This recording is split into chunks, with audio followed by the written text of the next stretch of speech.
আসসালামু আলাইকুম, আশা করি সবাই ভালো আছেন। সকাল থেকে আবহাওয়াটা আলহামদুলিল্লাহ ভালোই ছিল, যদিও আকাশে মেঘ ছিল। ভাবলাম আজকের দিন আর বৃষ্টি হবে না, কিন্তু দুপুর 3টার দিক থেকে হালকা গড়ি গড়ি বৃষ্টি শুরু হলো। আমার ভাবনাতে যেন জল ছিটিয়ে পড়লো। যাই হোক, বৃষ্টির পানি আস্তে আস্তে বাড়তে শুরু করছিল।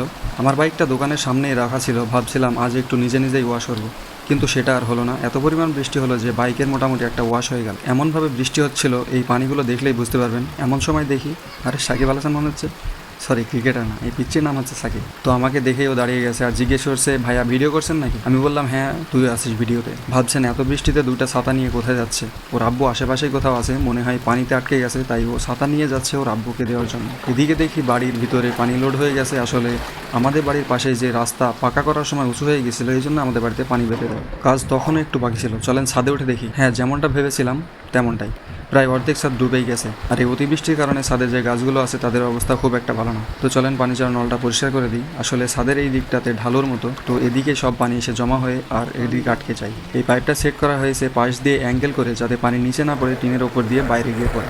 বৃষ্টি আল্লাহর নিয়ামত, এটাই নিয়ম, কিছু করার নাই। আজ এ পর্যন্তই। ভিডিওটি ভালো লেগে থাকলে অবশ্যই একটি লাইক দিয়ে যাবেন, আর হ্যাঁ, চ্যানেলটিকে সাবস্ক্রাইব করতে বলবেন না। ধন্যবাদ।